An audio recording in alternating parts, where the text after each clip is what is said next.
Taurus PT111 Millennium G2, what I would consider one of the best under $200 9mm polymer guns that you can buy right now.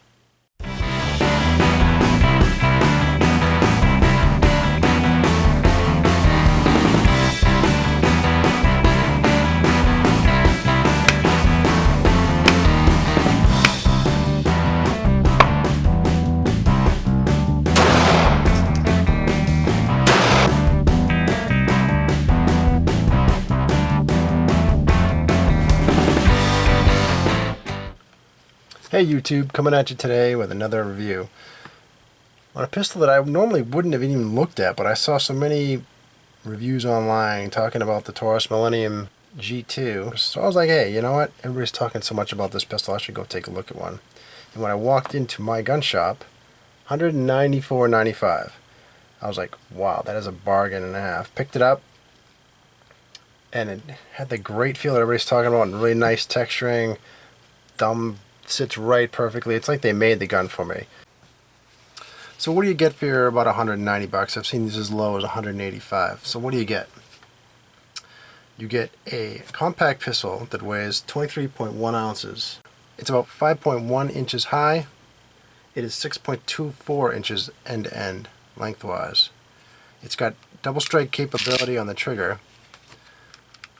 So you got quite a bit of take up, and then you got a nice wall you hit, and then it breaks. The reset, nice, sharp, audible, and tactile feel, breaks again. Now, this has double strike capability, so if you let the trigger all the way back out, it goes into double action mode, where it's kind of spongy in the beginning, get back right back to that same spot again, breaks. Now that trigger is not that great, but anybody that tells you the single action trigger is bad, I don't know what they're talking about. It's got a nice smooth feel to mine. It comes with two 12-round magazines, and they're metal. They're quite nice. They slide in and out quite nicely. As I mentioned later on in the video, they're a little bit loose, but that's one of my gripes I'll talk about later. But otherwise, pretty nice mags, nice little finger groove, fits nicely in the hand. Safety features of the gun. It's got a manual safety which you can use. Nice positive feel. I don't typically tend to use them in a carry pistol. I wouldn't, but this isn't really going to be my carry pistol. Another thing it has is a loaded chamber indicator. So when there's a round in the chamber, note safety freaks, safety's on now. You can see that little pops up right there. Now it's not as obnoxious as some of them where it pops way up and it's got this red flag on it. This one's not bad, just it barely sticks up. You can feel it with your finger at night. Nice little feature. It's got drop safeties. Of course, the earlier versions of these you have to watch out for. Right now they're being recalled because some of them have fired when they've been dropped. The Millennium G2 is not part of that recall, and hopefully remains that way. And one final safety is a trigger. Typical of your Glocks, your M&P with an apex trigger. It's got that little pivot in the center of that trigger, so you have to have your finger. You can't just pull back here, it won't fire the gun. You have to make sure you grab that center and pull it back in order to fire. Okay, on reliability, I have about 450 rounds for this gun without one firing malfunction. The only thing I've ever had, and I blame that on ammo versus the gun, is trying to let it go home on the first round. The round caught on the feed ramp. Now this was an old from the 1980s, a Glazer safety slug, and the Teflon bullet kind of deformed and got stuck. No big deal. I just dropped the mag, took it out, and actually ran the next three rounds through it, which were the Glazer safety slugs.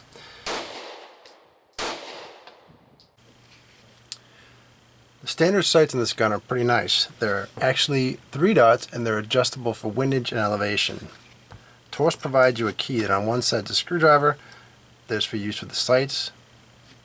The second one is a hex wrench, which is used right here to lock the gun up if you decide to do so. All you do is turn this out, and now the gun is completely locked up. Won't do anything. I don't ever actually intend to ever use that, but, well, I just actually did, but I don't intend to use it beyond today. Turn it back, the gun's functional again. Mine right out of the box is pretty darn accurate. My daughter, who tends to like to shoot the M&P 22, I put this in her hand and she took 3 shots. Let me show you what she did. Now this is at about 8 yards. She went all 3 headshots. Now this is not a full-size man target, but she shot 3 right in the guy's head at 8 yards. So she did 3 fast. She went, and then she went, nah, I don't like it, Dad, put it down. And she went back over and started shooting her M&P 22 again. And I sat there going, so what was it about the gun that she didn't like? Well, number one, she said the trigger was a little bit long for the take-up, but the trigger pull wasn't actually bad. But what she really commented on was the grip surface. She doesn't like the texture of it, which is what I really like, and lots of people have talked about that they really like. Some women don't seem to like it, but most people agree that it gives you a great purchase on the gun. It's kind of like the grip zone on the XDs now, or even, you know, on a smaller scale, the Bodyguard by Smith & Wesson has this same type of texturing on it. Very nice. Gives you a great purchase on the gun. Now, one thing to consider about these grips, it's got a great textured feel, so you got a nice purchase on it, but if you're one of those people that wants to carry this concealed, you got to make sure that you wear a reasonably thick t-shirt between you and the gun. Don't go wearing just your holster. You know, if the holster exposes the handle and the handle's up against your body, this is like a cheese grater rubbing on you all day long. Just keep that in mind. Good grip surface, but for carry concealed, make sure you have a barrier between you and this grip surface. Otherwise, you're going to regret it. Here's a real quick size comparison to an M&P shield. Now the shield is a single stack and the Taurus is a double stack. So the shield can only hold at its maximum capability with its extended mag 9 rounds. But as you notice, they are nearly identical in size.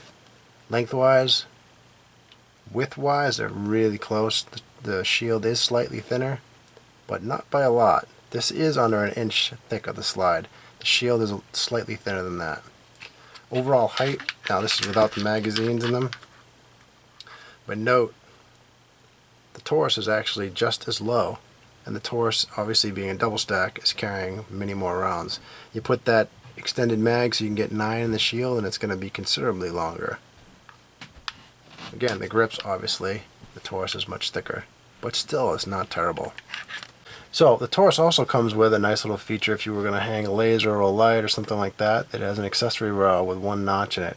Now there has to be a really small light in order to fit on here, but it does have that, which is a nice feature. Something that I wish the shield would do, but they don't. It's got a indent, like there's something special to go there, but so far, you know, you can get lasers and stuff for it, but they won't mount on the rail. Not something typical. It has to be one of those underlug style or under trigger guard style. So anyway, great gun for the money. A couple of complaints that I have about it, and they're kind of, you know, very small and minor. The magazine, it's a little loose, flops around. It's not, you know, it's, again, nothing huge, but you grab it and the magazine moves a little bit. Nothing major, but again, just if I had to pick on it a little bit, that's something. And the magazine doesn't have a really positive release when the magazine's full. It's fully loaded right now, but notice chamber indicator is down, which means there's nothing in the chamber. If you release the mag, nothing happens. Now if you vertically, yeah, but there's no ejection of it really. It just kind of goes when it's full. So if you had a jam on one of the rounds, and for some reason, I don't know, you were upside down, which probably won't happen, but it doesn't pop out, versus the Smith & Wesson shield, for instance, same position, right? Boom, fires it out.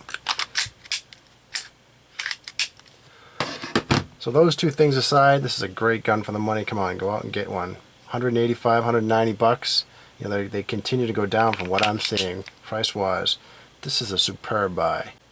Now, some of the other things I've been seeing is there aren't a lot of holster options for this, but I was actually looking for stuff for my shield, and this actually fits the shield quite nicely as well. As I showed you before, they're nearly identical in size, so it works for both of them. This is a, might murder this guy's name or company's name, but I believe it's pronounced Barsoni leather. It's handcrafted, and they're in Beaverton, Oregon. Bought this on Amazon, and it fits really nice. Rides on the outside of your belt, obviously. Gun fits real nice. It actually fits better than the shield, I think, because the shield's I do have the big dot sight, but the big dot goes beyond this and tends to get caught. This one doesn't. Has nice retention, and obviously, you know, if it's up against your body, holds quite nicely. Anyway, Beaverton, or Barsoni leather, handcrafted, nice little holster. The Taurus PT111 Millennium G2, outstanding price, outstanding quality, flawless reliability so far for me, great ergonomic feel. Go check one out for yourself.